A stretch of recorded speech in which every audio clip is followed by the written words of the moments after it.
right, hello and welcome to Double Play Sports. I'm James alongside Pat, and today we have a very special interview with former Red Sox and Blue Jays All-Star Shea Hillenbrand. Shea, how are you doing today? I'm doing awesome, man. How you guys doing? We're doing great. So happy to have you on. Really excited to hear what you got to say. You obviously had a pretty awesome career, and from what I've seen, it seems like you've been up to some really great stuff post-career as well, so we are really happy to have you on. Thank you so much, James. Appreciate it.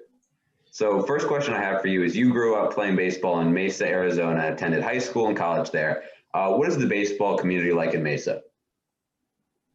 Yeah, so I actually spent the first 14 years of my life in Southern California, and I moved out to Arizona when I was 13 years old and continue on from there. So it's really doesn't make that big a deal. But I don't know if it's a matter of how sports was or how baseball was growing up. I was always outside, throwing the ball against the wall, or hitting a ball from tee, chasing my dream of becoming a Major League Baseball player. So I never really fit in with any of my teammates. I always thought differently.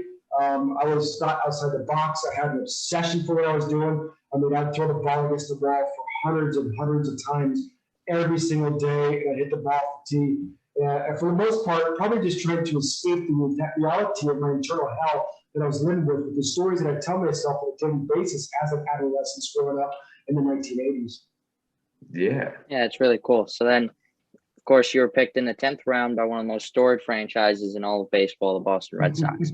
What was draft night like for you, and what was the feeling like finding out your name was called? It was pretty cool, but we got to set the tone of the Shea Hillenbrand story. See, I grew up in Southern California, like I told you, I was a diehard Dodger fan. Okay. To be a diehard Dodger fan in the 1980s when I grew up, you show up in the third inning and you leave in the seventh inning to beat traffic, and you listen to Vince Scully on the radio. I'd always sit at the third deck of the stadium with my mom and my best friend, the very highest deck. And I looked out on the field with my nachos in one hand and my malt and my chocolate malt in the other hand. I really wouldn't have talked to anybody, but I was fully immersed with visualizing myself on that field of playing Major League Baseball one day at 8 years old, 9 years old, 10 years old. And I would always engage my senses. This is what you need to do to have success. And whatever you do, I'd hear the crack of the bat, the roar of the crowd. I'd feel the crowd going nuts, and I'd smell the grass. I'd engage on my intangibles and my senses to be able to ingrain that dream inside of my DNA. And I'd always, at the end of the day, I'd always imagine the PA announcer announcing my name. Now batting, number 29, Shea Hillenbrand. And I never really looked after the players. So West Coast baseball is a little bit different. I really didn't care about getting autographs, doing that stuff. I wanted to be on that Major League Baseball field. So the reason why I set that tone for you is I was drafted, like you said, in the 10th round by the Boston Red Sox. I was supposed to go in the top 3 rounds, but the very last game of the regular season of junior college baseball that I played in, I was a third hitter. I dove head first into first base in the very first inning of the game with cross checkers in the stands, all the scouts, all the spotlights on me, and I dislocated my left shoulder. So I slipped to the 10th round where my dad was kind of frustrated because they offered me $25,000. I was supposed to get, at that time, which is a lot of money, $400,000 to $500,000. But they gave me $25,000. I remember my dad being so frustrated and angry and trying to talk with representatives for the Red Sox. And I turned to my dad. And it's crazy how I did this. I had this inherent feeling inside myself that I turned to my dad and said, Dad, I don't care about the $25,000. I got the goosebumps right now. I don't care about the $25,000. I'm going to make my money in the big leagues. So what draftee says that? Like the percentage of you making it the major leagues after you get drafted is 4% out of all the players that play in all the minor leagues. And I turned to my dad and said, don't worry about it, Dad. I know what anybody else is doing. I'm going to the show. So I signed and I got the goosebumps again. It's like the beginning of a dream coming true. Ever since 4 years old, like you guys, 4 or 5, 6 years old, I had a baseball in one hand and a glove in the other hand, pursuing that dream of becoming a Major League Baseball player. Unlike so many of my other friends and peers and comrades that took it very lightly, they didn't commit to it. They were 1 foot in and 1 foot out, and they're like, oh, maybe I was like, no, this is where I'm going. So the reason why I tell you this, guys, is because when I got drafted by the Red Sox, And you guys are like this because you're from New York. I told all my friends and family I got drafted by the Red Sox. I had no clue what team I got drafted by. At 20 years old, out of college. And I didn't care. And all my friends were like, are you kidding me, dude? Like, you didn't know who you got drafted by, just like what you just said. One of the most prestigious organizations, 1918, last time they won the World Series, like crazy. The Red Sox Nation is a nation. It's 6 states. It's like amazing. And I had no clue. So my first answer to all my friends and family at 20 years old, when I got drafted by the Red Sox, wait. I grew up a Dodger fan. I know nothing about baseball outside of Chavez Ravine where the Dodgers played because I'm a West Coast fan. And for 2, I don't give a crap what Sox it is. I'm going to the big leagues. So that's where it's at. It was pretty cool, but I didn't even know what team I got drafted by. Well, that's really interesting to hear. Next thing I have is, so you spent 5 seasons in the Red Sox minor league system before making your debut. What was minors life like for you? Horrible. It's horrible for everybody. What they don't tell you is the truth. And this is the truth. After you get drafted, 90% of the players, after their first week of Pro Bowl, they want to quit. They want to quit. It's a little bit better now, and players are a little bit more, help with their parents, but I had no help. I spent $3,000 in my signing bonus, calling back home, collect calls, all that stuff for my girlfriend at the time that became my wife, and it was living hell.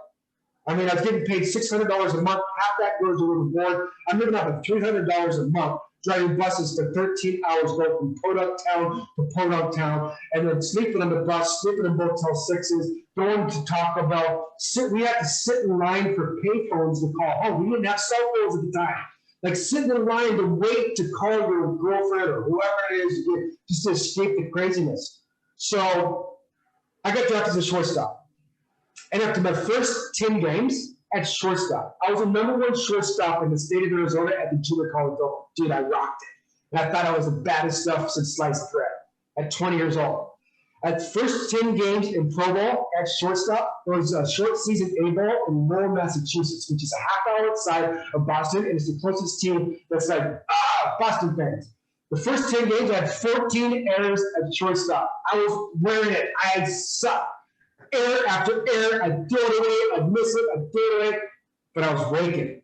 Man, I was hitting the cover off the ball. So after the 10th game, I go out for batting practice the next day. The manager comes up to me and he says, hey, you ain't cutting the shortstop. Would you like to play another position, maybe first base or third base? I'm like, heck yeah, man. Get me the heck out of here. I have no chance with these Latin players, and all these players are so good. But I didn't want to show a sign of weakness because you can't do that, right? You can't show a sign of weakness. So I was like, yeah. So they moved me to first base and a little bit of third base, and I won Player of the Year. I got Player of the Year. I hit .315 for the team, and I got Player of the Year my first year in Pro Bowl. And you know what I did? I went home, and I quit. I convinced myself that if I just come home and I'm going to work at the bookstore across the street from the junior college I just came from, I could become a bookstore manager and I could rock it, man. So I called my early director, Bob Schaefer. I said, you know what? I quit. I'm done. He's like, what? We just spent a draft pick on you. You just got Player of the Year. You just received your award on the field at Fenway Park from Roger Clemens, who was big time at the time. And I was like, yeah, I hate it. I don't want anything to do with it. I'm going to come home to be a bookstore manager. And he says, hey, I think you're making the wrong decision because I think you have all the makings to become a major leaguer. This is after my first season of Pro Bowl. I think you have all the things, all what it needs to become a major leaguer and make millions of dollars in the big leagues. If you ever want to come back, come back. So after 2 weeks after spring training started my second year in Pro Bowl, I called Bob Schaefer at 3 in the morning. I finally got my head out of my rear. I realized that, you know what, probably not going to make any success being a bookstore manager after playing Pro Bowl. And I called him back and I said, hey, I'd like to come at 3 in the morning. He's like, hello? And I was like, hey, this is Shea. Can I come back? He's like, really? You want to come back? Yeah, you can come back. Boom. On a plane the next morning. 5 hours later, I'm on a plane, flying out to spring training in Florida, from Arizona. I haven't touched a baseball. All I was doing was slimming textbooks for the last 4 months. Haven't been anything. I was the first guy there every single day in spring training. I would get there when the sun would come up. What did I do? I got the goosebumps. The same thing I did when I was a kid, just throwing a ball against the wall. And after all the guys were straggling in to the field for the workout that day, after drinking the night before, living the life of a professional baseball player, I was like, I'm going to crush all you guys. So I came out there 2 weeks late after spring training start. I broke with the team that's next higher, which is the full season A-ball in the Midwest League. And guess what happened? Got player of the year again. So yeah, that's how it goes. That's really cool. It sounds like you really found your intensity and love for the game again. I don't know if it's intensity for love of the game. I think it's just all I ever knew. You know what I mean? And I was like, I need to continue on with this dream because after you guys understand, after you get drafted, the pressure to succeed is so great that you lose yourself. And when you lose yourself, the game becomes your name. So many guys get disconnected and try to make their way up, and try to figure it out. The majority of guys fall by the wayside, but the guys that rise to the crop, that understand where they're going and have the heart and mind to keep pushing through all of the diversity, all these challenges, and create that resilience. You need to create resilience day in and day out and not give up. And all those failures and all those setbacks, everybody. And I came to the big leagues at 25 years old with the Red Sox, starting at third base. You know what all the media said? Oh, you're too old. Oh, you can't do it. You don't know how to field the ground ball. Oh, you suck. Well, I was the first guy to come to the major leagues from Double-A since the 1970s for 30 years with the Red Sox in 2001. And the second guy to do it after me, the first guy to do it after me was Jackie Bradley Jr., and he's in the big leagues right now with the Red Sox. So it's like I'm in the Red Sox, I skipped AAA, and I'm there, and I'm like this rocking it, man. And I didn't care what they said. So I go out there in my second year and become an all-star. And like you said, you got to make your debut. It was on April 2nd, 2001 against the Baltimore Orioles. What was it like for you stepping on that field for the first time? It was insane, but the most important thing is I was staying at my sister-in-law's house in Alexandria, Virginia. It's about 35, 40 minutes outside of Maryland. And I drove to the ballpark that day in my car. And I was so young and raw and green at it that the security guards wouldn't even let me in the parking lot. They wouldn't even let me in the stadium. I almost missed my start because they didn't believe that I played for the Red Sox. So I was like, dude, you gotta understand, here's my ID. Like, they're holding me up outside the stadium. I don't know where to park. I don't know what to do because it obviously doesn't need parking for that. I finally get in the clubhouse. I'm starting at third base. I came to spring training as a catcher for 2001, hoping to be the starting catcher for Pawtucket, Rhode Island, the AAA team. And I came to spring training as a catcher, and I broke the team as a starting third baseman. I didn't know the bunt signs. I didn't know how to field the ground ball. I didn't know how to do it. So I went out there on the field the first day, opening day, it wasn't stuff. It was bittersweet. I had tears running down my eyes as they were playing the national anthem. And I was starting at third base and heading like 7th or 8th. And it was crazy because all I was trying to achieve, though, was not my dream, but I was trying to achieve approval and acceptance from my father because I had a challenging relationship for him. And that's the pain that would drive me the whole way to have all the major success I had. But also, that pain that was driving me to have a success also provided different roadblocks and road bumps in my career. All you got to do is Google my name. You can see that I got in the fight with the manager of the Toronto Blue Jays, John Gibbons, and that's stemming from that pain. So it was cool. Pedro Martinez was starting, like one of the all-time best pitchers ever. And there's 2 outs in the first inning. I'm at third base. Melvin Moore is on first base. If you guys don't know who Melvin Moore is, he played for the Orioles, was really good, but he's known for quintuplets. Him and his wife had 5 kids at one time. Pretty cool dude. He's on first base. The next hitter with 2 outs hit a ground ball to me, like a candy hop, like a real, like easy routine ground ball, and it brought me in towards home plate. And I was so far in that it was easier for me just to pick it up and throw it to first base rather than going to second base for the easy out. I'm going there towards first base. So I pick it up. I'm nervous as heck. I'm on ESPN, opening day for the Red Sox. I'm like, oh my gosh, this is so sensory overload. So right when I released the ball, I was like, no. I threw the damn ball into the stands. I didn't throw it over the first baseman. I didn't throw it with the ball. I threw it way into the stands. But when you throw it in the stands, it's a 2-base error. If you throw it in the dugout, or it's like timeout out of play, it's usually a 1-base error, but it's a 2-base error. So the timeout, guy at first goes to third, and the guy that's hitting goes to second. So Melvin Moore was on first, and he went to second base, but he didn't touch second base. He went against the cut of the grass. And then he went to third. And Pedro Martinez saw that. And after they put the ball in play, what happened from there is like Pedro stepped off. He's like, hey, I want to peel second base. He threw it to second base. They called Melvin Moore out. and they took away my first air of the big leagues. And I was like, yes, but this is going to be a long career, man. That is amazing. I had no clue about that, but that is a fantastic story. Your first season went well in 2001, but your true breakout came in 2002. You hit 293 with 18 home runs, and you earned the starting role for the 2002 American League All-Star Game. The 2002 All-Star team was stacked top to bottom with MLB legends. What was the clubhouse presence like during the All-Star Game? Insane. Absolutely, I can't explain it, man. I'm telling you, it is insane, man. And I'm sitting at my locker, and what I remember is Ray Halladay sitting next to me, and I love that guy because I got to play with him in Toronto, and he is probably the best pitcher I've ever seen play the game. And he never really got. He hit a nasty sinker, a cutter, a slider, curveball, and a split. Like he hit all 4 pitches. It was crazy.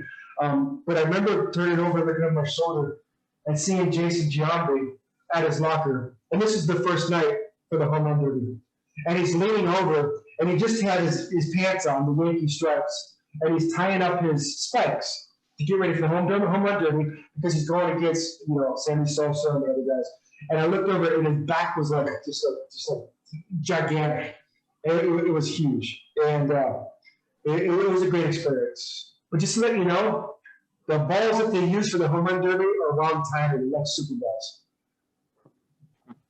Okay, wow, I didn't know that. And after seeing the home run derby we just had, especially at Coors, I don't know if you watched any of that, but seeing it's all juice. Yeah, it's seeing how well Pete Alonso hit those, it was pretty impressive. Yeah. So during the 2003 season, you were shipped to Arizona for fellow 2002 All-Star Byung-Hwan Kim. What was the moment like when you were traded, and what was the mindset that came with your move? It was horrible. It was like a divorce. It was the end of my career. That's the last time I played. That was the beginning of the end of my career. It was bad. Like I bled Red Sox blood, and I was I work right now. I was a blue collar player. I was a red-nosed player. I can't tell you how many times I ground out at first base, but I bust my butt. I was running back to dugout and Red Sox fans in the first couple of rows. We were like, "It's all right, Shane. Keep going. Keep doing it. We got this, man. Good job." It was very challenging because we were on the plane going from Boston to Toronto, and Johnny Damon comes up to my seat and he says, "Hey, dude, we just traded you to Arizona." And I was like, "What?" Another bittersweet moment because I'm from Arizona and I love being in Arizona, but it's like, man, I was Red Sox, man. I was Red Sox. So it was tough. It was really tough because it was just like ripping open a stab on a wound, an internal wound that I had with the pain that was driving me to the top with my father, because I never felt like I was wanted. I never felt like I was appreciated or accepted or whatever because of the old stories I made up in my mind, not because of what my dad did or whatever, just the stories I made up in my mind. We all make up these stories. And then when I got traded from Boston to Arizona, I was like, dude, like, nobody wants me. They don't want me anymore. And that's how I felt. And I felt like I was an outcast everywhere I went because I kept getting traded. I was on 6 teams in 7 years. And my character and my attitude and how I presented myself in the clubhouse and all that dictated and was a direct reflection of the perception I formed of the environment. But the perception I formed was 100% incorrect. Because if I wasn't good enough and if I wasn't wanted, I would have been released and not traded. But I was actually so good that I was tradable. And that's what I wish I would have realized when I played. So you had a very memorable performance for the Diamondbacks on July 7th when you had a 3 home run game. You drove in 7 RBIs. What was that moment like for you? What did you feel like during that game? It was cool. It was like an out-of-body experience. There's so many times when we call it, we get in the zone, you just go through the motions. You train so much, and you do so much, and there's days that everything just clicks, and the ball slows down, and you can see it good, and you feel like you're going to get on time, and you're win the battle, and you're at the plate, and that was one of those days. And I just, Jason Jennings was the pitcher, and I never had success with him out in Colorado. And, I hit the first home run, and they thought it wasn't a home run because they thought it was fan interference. So then they tagged me out at third, and then we appealed it, and then I scored, and then they hit another home run, and we hit another home run. That was my 4th at bat, and then my 5th at bat, I came up. I didn't realize because I don't pay attention to much anything. I'm just in my zone, and I just do what I do. They're paying me a lot of money, and I'm going out there to crush the pitcher. I'm going out there to do everything I can, day in and day out, to put myself in a position and go out there and try to win the ball game for each and every team I was on.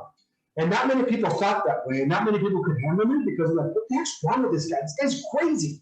But I was like, man, got to show up every day, man. Got to go out there and crush. But I didn't realize what was going on until my last at bat. In my last at bat, I'm walking out of the dugout, and Carlos Baerga, big time second baseman for the Mets, Cleveland. He ended up in Arizona with me, one of my good buddies. He says, hey, Poppy, you know what? You do this stuff. He's like, you're going for the all-time record for 4 home runs in 4 consecutive innings.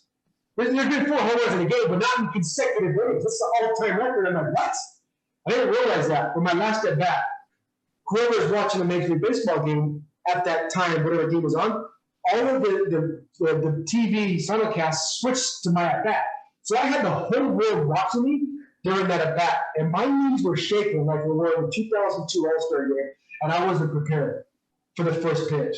And the pitcher throws a get me over hanging curveball, the first pitch, because they were losing by so much. They had like a reliever, and that was just somebody to fill some innings. And I could have hit this ball out of the stadium, and I took it because I wasn't ready. So if I would have swung that first pitch, I probably would have had the whole time record for that, but it wasn't. I ended up going, hit a double, scored another 7 RBIs, 5 for 5, with 3 home runs. It was cool. But you know what's crazy about baseball? It's not like you get a sport. You have to go out the very next night and do it again. And there's a good chance the next night I can go for 4 or 3 strikeouts. But for facing number 1 or 2 starters, that's just how the beauty of baseball. But that was pretty cool. The other thing that was really cool was the game-winning home run I had off of Mariano Rivera at Fenway Park as a first Red Sox player to do that as well. That was pretty awesome. So after back-to-back fantastic seasons in 03 and 04, you were traded to the Blue Jays that offseason. How different is baseball in Canada than, say, Arizona and Boston? It's another country, right? So it's out of the country. You have to have different things. You have 2 national anthems, which is not a big deal. It's just kind of different things about it. They tax you an extra 4% on your as a personal side, as a player. The financial side, they tax you an extra 4%. So if you're making $5 million in Arizona, that $5 million will be less inside of Toronto playing for them. It was tough. It was bittersweet as well. Beautiful stadium. Love playing there. Love playing up there. It's like a little New York, Toronto fans, but it's a hockey town. They're Maple Leafs fans, and there are a lot of hockey fans there when I played there. So because we didn't have too many good teams, but it was fun. Overall, it was a great experience. So you were once again an All-Star in 2005 with the Blue Jays, and you were hitting really well again in 2006 before you traded to the Giants. During your career, you also made stops in both sides of Los Angeles. Which stadium was your favorite that you got to play in? Dodger Stadium, by far. Dodger Stadium. Because that's where I grew up, right? Mm-hmm. So just imagine yourself if you're a Mets fan and you grow up and you get to play for the Mets on that field in that stadium. The craziest thing though is that the first time I ever played in Dodger Stadium was interleague with the Red Sox in 2002. And what's funny is we met from Boston, going to plane from Boston to LA, and it's a long plane, like 5.5 hour plane ride. And our athletic trainer, who would help us with exercising and weights and plyometrics and getting us in shape and put us in a position to be as strong as possible, he was Hideo Nomo's trainer in the off season. And I went up to him, and I was good friends with him. I went up to him on the airplane, and I said, "Hey, what should my approach be against Hideo Nomo? This is my first time ever playing in Dodger Stadium. I don't want to go 0 for 5, man. I don't want to do that. I've been dreaming about this my whole life. I've had dreams for 2 weeks up to that day that I played in Dodger Stadium. I had dreams every single night, not about hitting home runs, but being on that field and looking up from the opposite perspective from what I was up at the third deck and looking down. So I went up to the trainer on the plane flight, and I said, what should my approach be? Because he had this Gibbons crazy changeup, crazy windup, his out pitch, all that. And he said, don't worry, set the fastball. And I was like, what? But when I was changeup, he's got all these crazy pitches. No word. Fastball. And I went back to my seat, scratching my head. I'm like, okay. So long story short, my first game at Dodger Stadium, I was standing on the field at third base with the Red Sox, and I looked up at those seats when I was a kid, and I got really emotional because I want to convey to so many people that are watching this right now. It's not about baseball. It's about those dreams, those visions, and those goals that you've always had implanted inside yourself. But those limited beliefs, that BS rambling around in our mind is what holds us back and conforms us inside an internal zoo, shackled to the status quo and complacency, mediocrity, because we don't think we're good enough to be able to go do it. I was always an average player. I was a two-time AllStar third baseman in the major leagues. I had no clue how to throw the ground ball. How did I do it? I had a relentless approach to what I did, and I worked at it, and I wouldn't let anybody tell me no. And that's what I want to convey to everybody. This is so important for anybody to listen right now. It's not about the home runs I hit, because that game in Dodger Stadium, it was like an out-of-body experience. It was absolutely crazy. We lost 8-2, big time. But I went 4 for 4 with 2 home runs and 2 doubles. I hit a home run off of normal. I had another home run off of a reliever, almost went out of Dodger Stadium. I rocked it. It was crazy, asinine, insane. And this is that little kid that sat at 6, 7, 8, 9, 10 years old at the top deck and didn't let anybody tell me you can't do it. Because all along the way, I can't tell you how many times I've had people sit there and say, you know what, your dream's crazy, I'll never do it. I was that crazy kid in the class in elementary school when a teacher goes around and says, hey, what is your dream job when you grow up? Yes, Shay, I'm playing Major League Baseball and I'm owning a zoo. Oh, yeah, all right, good job. Have fun. Go ahead. And I said, I'm going to do it. And I did it. So I played Major League Baseball and I bought a zoo when I left. I had 340 exotic animals and I helped kids in our city. It was amazing. Yeah. I have a follow-up on that one real quick. You said you had a home run off Nomo? Yes.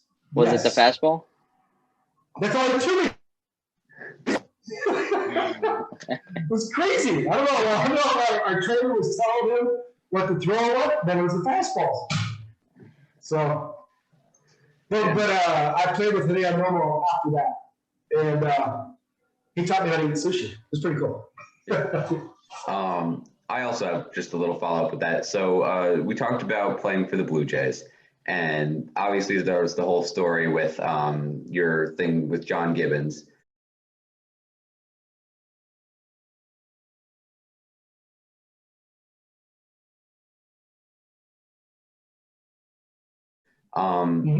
So I want to hear, because from what we hear most of the time, it's the media perspective.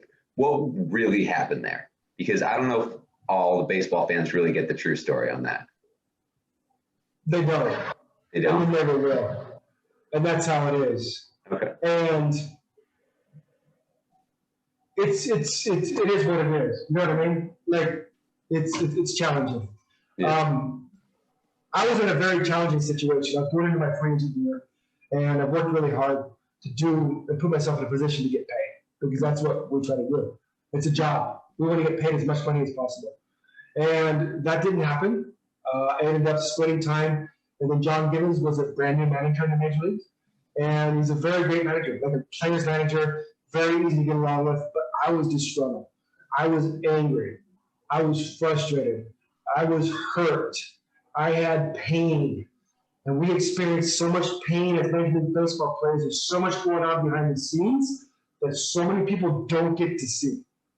Let me give you a stat real quick. You guys want to know a real stat? 87% of Major League Baseball players, when they finish playing, 87% of Major League Baseball players, when they finish playing baseball, lose all their money, get divorced, and then have a chemical dependency. That's how crazy it is.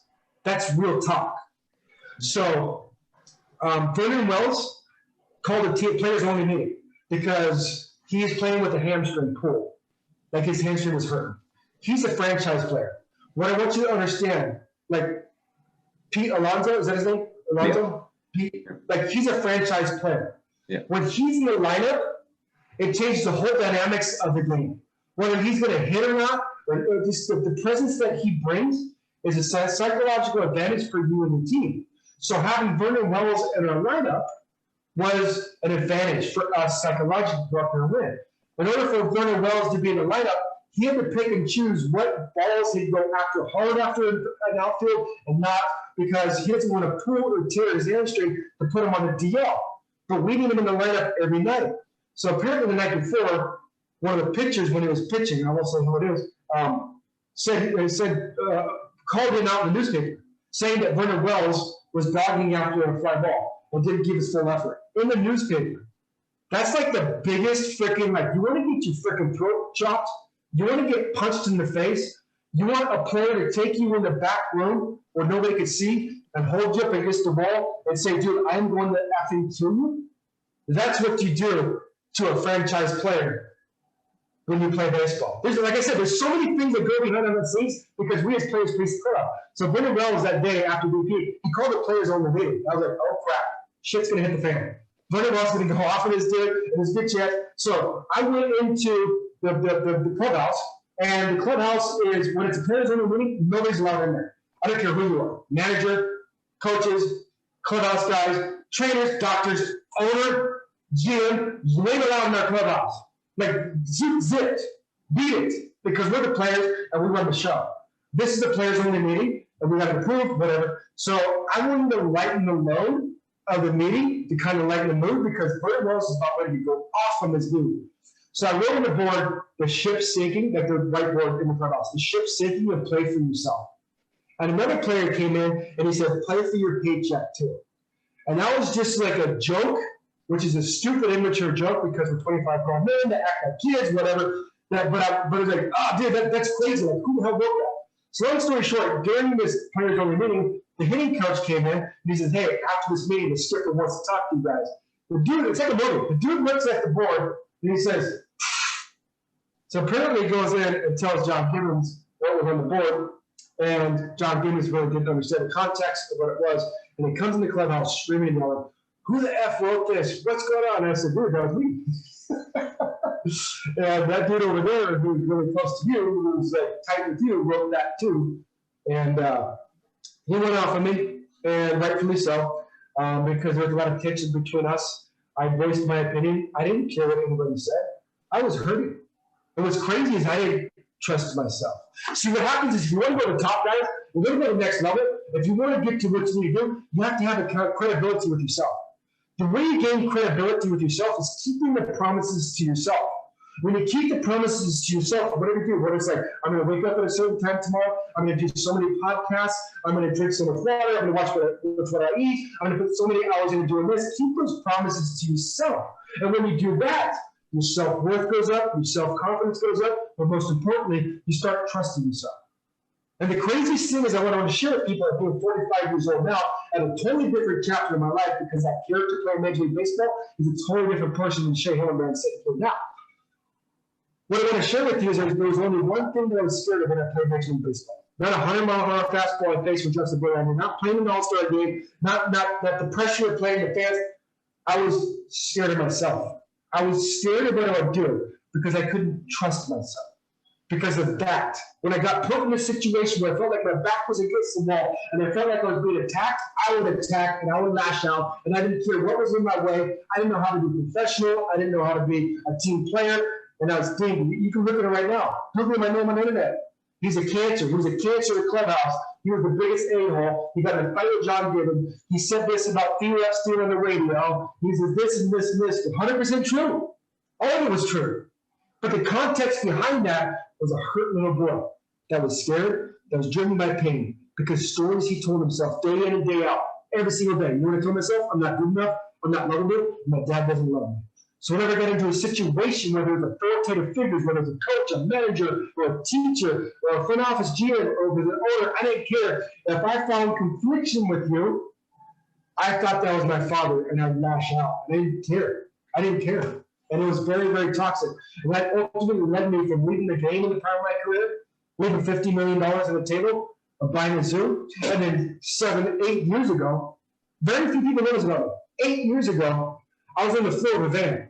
And after overdosing on drugs and alcohol, I realized the guy that so many envied. I was one breath away from losing my life because of that pain that drove me to that point to losing everything in my life. And that was the same Shea Hillenbrand that was on the field that you're talking about right now. Well, insane to hear, especially because we don't see any of that from the fan side and from what the media puts out. We don't get to see any of the mental hurt and the trust issues that you have and the things that you're suffering and undergoing on the field. We don't get to see any of that. We see the stat line you put up and we see the interviews you put up, and that's it. A lot of this isn't really shared, and so it's fascinating to hear and really, really important to get this out. To give you a full disclaimer, this is my experience of when I played Major League Baseball, to put context in because I had kind of a colorful career. But it's like, it was challenging because I hated myself, man. I hated myself. And when I left baseball, I tried to prove to everybody that I wasn't that person because I'm not that person. This is that person. I am this person now. I'll give a shirt off my back. I love inspiring and motivating people. I love taking people, showing them what's possible, and taking them to the next level. I'm in the real estate space now. I have a huge real estate organization that I'm pouring into to help them create wealth and the lifestyle they've always desired, so they can return, impact, and add value to other people's lives and do the ripple effect and just make a big impact in people's lives. This was all bottled up inside that Shea Hillenbrand that played Major League Baseball. I was slated to be a $100 million baseball player. I came off the field, and Dante Bichette was in the clubhouse. He was on my team with Boston. He said, sit down. He says, I'm retiring this year. It's my rookie season. And he says, I'm retiring this year, and I'm going to watch you on TV. And you know what? You're going to make $100 million in this game. I was like, what? I wanted to sling textbooks as a textbook manager. And Dante Bichette was one of the best hitters ever. Like, amazing. Like he knows his stuff. Look at his son in Toronto. He taught his son everything. And he's like, you know the last person I told that was going to be a $100 million player? He was like, who? And he said, I told that to Todd Helton. And he's the only other player I told that to, other than you. So I took that, and I didn't make $100 million. I made $20 million. So I did a fifth of what I was potentially capable of doing. So just to put it in context, it's not about $100 million or $20 million. It's output of potential. I couldn't do that. And after I left baseball, and after I left, by the grace of God, I woke up the next day and I figured out, I went on a 12-year deep dive to figure out like the purpose of life and who I was and all this stuff and everything that I got to lead me to where I'm now. And I was so fascinated to realize, like, why didn't that Shea Hillenbrand reach his potential of making $100 million? I knew in my heart I could hit 330 home runs and 100 RBIs year in, year out. And if you do that, those are Hall of Fame numbers. I knew I could do that, but I couldn't do that. So I'm not fascinated with the money, but I got so deeply fascinated with why didn't he do that? So I went on to study for 12 years. And I studied, and I went, like I got like a PhD in this stuff now, like the psychology, the mindset, the belief system, and all that stuff. But what it was the stories that I told myself every single day from the perception in my mind. And that perception in that mind drives a pain or pressure in your life. And when you feel that pain or pressure in your life, that locks the potential, the power we have inside ourselves to pursue our purpose and then gain massive profit. So from there, Shea Hillenbrand stopped. I was angry and I was really good. If you ever watch highlights of me playing, I was always like this, stone-faced, never excited, never doing this because I was painful. Yeah. So the next question I have for you is you played alongside some other major stars during your career. Which player did you play with had the biggest locker room presence, would you say? That's a good question. I never had that question asked before. You want to look through my mind? Who's that? You want to know the truth? Yeah. You want to know the truth, or you want to know like a politically correct answer to answer the people? See, this is what got me in trouble before, because I always tell the truth. Mm-hmm. But where the context where it came from wasn't really adding value to people, it was tearing people down. I would expose people. There's no chemistry in the clubhouse. There's zero chemistry in the clubhouse. There's zero team players in the clubhouse. The game teaches you that you have to look out for yourself. You have to do everything in your waking power from the time you wake up to the time you go to bed. You have to put baseball first. Hitting a baseball is the hardest thing to do in sports, period. So the guy right next to me in the locker, he has to look out for himself. And you know what? The athletic trainer has to look out for himself. The massage therapist, the cook in the kitchen, the GM and the manager, and the hitting coach, the pitching coach, the third base coach, the bench coach, and the bullpen coach, and the bullpen catcher, and then everybody, the bench coach. And then you have all the way down to the massage therapist, and you have the the sports psychologist, the performance enhancement coach, and then you have like the acupuncturist, and you have the chiropractor. If you're not doing the right thing, and if you're not looking out your back, you know what happens? See you later, dude. You're out. Dude, you don't cook burgers right. Get out. Oh, you don't fold that towel right. Get out. Oh, you can't hit a fastball. Get out. Oh, why'd you run that guy on third base? He's got to throw it home. Get out. So the game brings, not the team, it's not the front office, because we're all under this pressure. Because you got to understand, there's only 20,000 Major League Baseball players that play in a 100-year span. 20,000.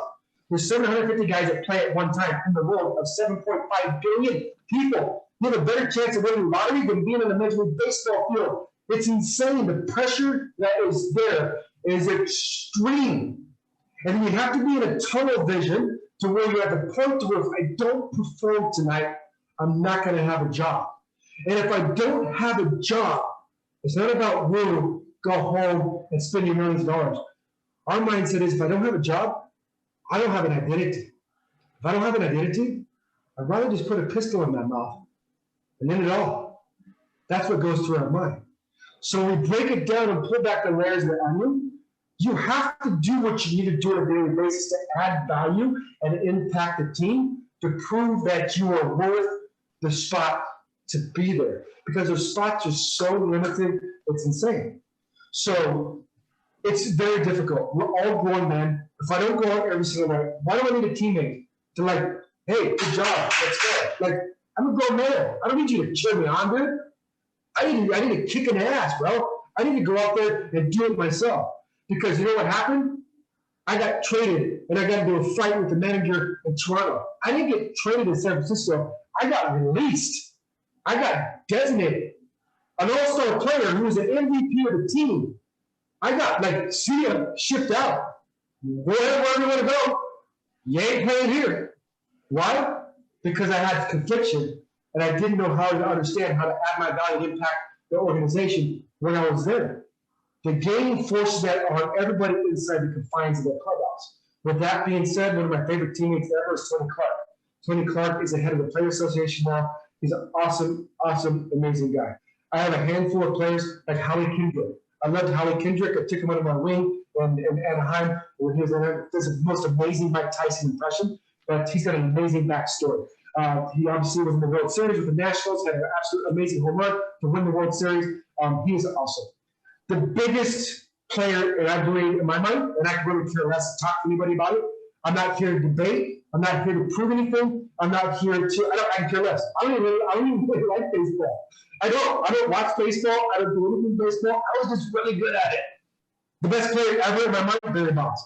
Barry Bonds is the best player ever. Insane, out of this world. What he did is superhuman, crazy. If you want to talk about his character, want to talk about his presence in the clubhouse, that's debatable. But I got to know Barry Bonds on a deeper level because I really cared about him as a human being. He's a great person. Manny Ramirez, super crazy, like out of this world, superhuman. It's like, Manny, what are you doing? Like, he's crazy. It's not stuff. Like I was on the plane with Barry Bonds. He's sitting behind me, and we're in Pittsburgh, and he's on the phone with Michael Jackson. And, hey, Michael Jackson said, like, it's crazy what you get exposed to in this world. And then Matt Damon, Ben Affleck coming in their clubhouse, and then J-Lo's there, and obviously J-Lo was a A-Rod, and then now whatever it is. But it's like you get exposed to a world that's like a fantasy world because all those people want to play baseball. You know, the baseball players want to be actors and musicians and all that stuff. And it's crazy how that all mixes. But I hope I was able to answer that question in a way to where I brought some light and maybe a different perspective because I'm always bringing a different perspective. Presence in the clubhouse, it's just, you got to bring your own. Like you're in charge of you, and if you don't take care of you, and you become a selfish player, then you ain't going to have a job. I don't have a job, I don't have an identity. I don't have an identity, then I got major mental, emotional issues that nobody can understand that I got to deal with. A lot of us turn to external things to deal with post-baseball to navigate that space, which is very toxic and very, very challenging. So during your career, who for you was just the toughest pitcher you ever had to face? Who could you not crack? Andy Pettit. Stupid. He's not stupid, but it's stupid for me not to be able to do that because he's a left-handed pitcher. But he always put his glove right here, you barely see his eyes, and then he'd always hide his pitch, and always throw a cutter right on my freaking hands, and I could never freaking see it. I hated facing him. I loved facing David Wells, Kenny Rogers. Guys, I actually got David Wells kicked out of the game because he struck me out, and then I got a base hit after that, and he spat at the umpire, and he got kicked out of the game. And I played with him in LA after that. Sinker ball pitchers were very, I hated that. Like a Derek Lowe or Brandon Brown or Ramiro Mendoza with the Yankees setup guy for Mariano. I love facing Mariano. Let me tell you what. That's getting like fine-tuned. People always ask me who the toughest pitcher I ever faced. Every last one of them. Every one of them. At that level, it is so freaking hard. You have one pitch in that bat to do anything with. And the worst thing to do is get into a hitter's count. 2-0, 2-1, 3-1, and you foul the pitch off. You're like, oh crap, there you go. I have no chance now. Because we're gonna win the battle. Like, that's how hard it is when you play there. It looks so easy on TV, but I can't tell you, it is so flipping hard. That ball moves so much. And you have 4/10 of a second to make a decision, put a sound swing, hit a ball square, have a chance not to hit at somebody, or all the pressure of the fans. It's crazy. It'll drive you nuts. Yeah. Yeah, we talked to a former Orioles shortstop. I don't know if you remember Mike Bordick. Yeah. Yeah, Mike said the same thing about Andy Pettitte. He said that was easily the hardest pitcher ever to face. And he one time threw a ball to Mike in front of the entire Yankee Stadium's crowd. Mike tried to swing at it, fell over, and got jeered at by everyone. He's just said that Andy Pettitte was impossible. Totally. Yeah. Totally. And then you got Greg Maddux, who's laughing at you on the mound because it's on the same pitch. But Mike Bordick, my first hit in the Major Leagues went off his glove in Baltimore. It's just, I'm so glad I'm not playing anymore. Like the pressure, the stress, man, I'd get ready, and I was doing really good. I'd have a Sunday day game in New York playing the Mets. We obviously stay in Central, Times Square, and I would walk to breakfast in the morning and have like $100 breakfast in New York City. And I'd be walking back to the hotel to catch the bus to go over to the Bronx because you don't want to take a taxi because it's too expensive, because Central Park, all that stuff. I'd be walking back to the hotel, and I remember walking down the sidewalk, and I look into, like, I could see out the corner of my eye, like breakfast joints, nice families, people on dates or whatever, on breakfast Sunday, having a beautiful breakfast in New York. You know what I did? I'm walking on the sidewalk, and I threw up my $100 breakfast. Blech, just threw up right there. That's the stress. That's the pressure. If you don't manage that, it'll kill you. So another thing is, do you still follow the MLB today? And what players, if you do, really impress you? I didn't follow it when I played. You know the truth? I've watched one full baseball game my whole life that I didn't play in. One full baseball game my whole life. After I finished playing, I'm like, dude, I got to sit down and I got to do this. It's like competitive challenge myself, by myself. I had a massage chair in my living room at my house. And I said, I'm going to watch this full game right here. And it was a Yankee game. I don't know who they played. I watched it, and I was blown out of my mind. I didn't care. See, I analyze everything. So I don't see the game like you guys see it. I see it to where I know what the guy's thinking. I know what he's going through. I know his off-field challenges of how his life's, whatever it might be. And not to get too detailed in it to protect people. But I'm super obsessed for people not to feel the pain that I felt when I was on top of the world, because that pain will lead you to a place you don't like. Right now, I don't know. I mean, Mike Trout, the pitcher, that Japanese guy for the Angels, did that like Babe Ruth. You guys got 32, 33 home runs and he's 100 miles an hour. And like, what is that? Like, that's amazing. I would love to be with that guy on my team. Like, too. Yeah. But I don't really follow it. I can't stand the rules of the game. I love, what my favorite thing to do was? What? It's different. I love getting on first base. And when I got on first base, I would hope the guy behind me would hit a ground ball to the middle infielders with less than 2 outs. Because all I ever wanted to do is blow up Jeter or blow up Soriano and just take out the second baseman because I was angry, man. Like I was playing the wrong sport. I probably should have played football. I just wanted to go in there at 230 pounds, full speed, and just blow them up because you could do that when we play. Like that was the beauty of the game we played. I wouldn't do anything dirty. I mean, I would slide, but I'd slide hard. I wouldn't try to put my spikes in them. I wouldn't try to like break their ankle or do whatever freaking Machado does, whatever. But I always loved doing that. I'd always like slide and try to tell them, we can't do that now.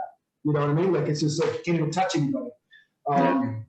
It's just the game's evolved. A lot of metrics are in the game now. I think there's a lot of information that's available with analytics for the players, and it's just I mean, who in the hell came up with the uniforms for the AllStar Game? Like, what is that? Yeah, that is stupid. That's like I thought I was watching a college softball game, female softball game. Like it's just like, are you serious right now? Yeah. And it's just like what is this? Like the only person that did this when we played that had the right to do that is King Griffey Jr. Like what is this? That was like King Griffey's motto. Nobody did that because we perceive this as disrespecting the team that you're on, right? Respect that. That's the team you play for. That's the team that's paying me. But now it's just like dudes wear like this and I don't know. Like I don't even know what's going on. I don't even think the guys know what's going on. I don't think the players know what it's like to go out there and play with a torn hamstring, to go out there every single night so you can put up numbers and do what you need to do to go out there every day and play. It's just, I couldn't play because when I played, us veterans, we police the clubhouse. But now it's the opposite. The rookies police the clubhouse. Whatever the rookies want, the rookies go because they're entitled. Like they're the bonus babies. The teams have so much money invested in them that they're just going to let them do whatever. I don't know with me. I'll whack them upside the hill with the bat. So final question for the main section of this is what have you been up to post-career? I mean, you've talked about all the stories and all the hardships you've gone through, but can you just go into a little bit more detail on what you've been up to recently and what you're looking forward to doing in the future?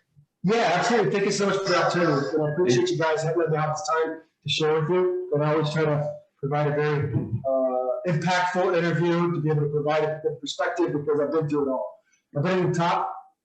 Man, that mountain, that summit of Major League Baseball being an All-Star is an amazing mountain to summit. Flying private jets, multiple mansions, millions and millions of dollars, doing whatever you want to do. But if you don't have it on the inside, it can lead to some pretty disastrous things in your life. Because at the end of the day, we're all human beings. We're all fighting our own challenges, and we're all on our own journey. And that was just a part of my journey. Very grateful to have the opportunity to experience the things I experienced playing Major League Baseball. I mean, it's amazing. Like you can't, like nobody can really relate to it. It's like a fantasy world. But that's just a chapter of my life. And it was crazy, like now at 45 years old, my last time playing was at 32 years old. That's just a memory to me. That's all it is. It's just a memory. So I did a lot of work on myself to get myself right and figure out my true calling and my true purpose. And that's to use my voice to help people find their voice so we can impact the world together. Try to add value and impact people's lives with the passion and energy and inspiration I have through my story. See, my story, my experience will open up a door. But once I open up that door, I got to come in with value for people to help them out. And the way I get my competitive niche filled now is I love coaching. I love mentoring. When I say coaching, I like life coaching. I like performance coaching. I coach CEOs. I coach top performers. I coach entrepreneurs and business people. And I'm inside the real estate space as well. You want to make NFL money and not have to do 20 years experience? Get into real estate. If you get the right people in real estate, you can make a lot of money.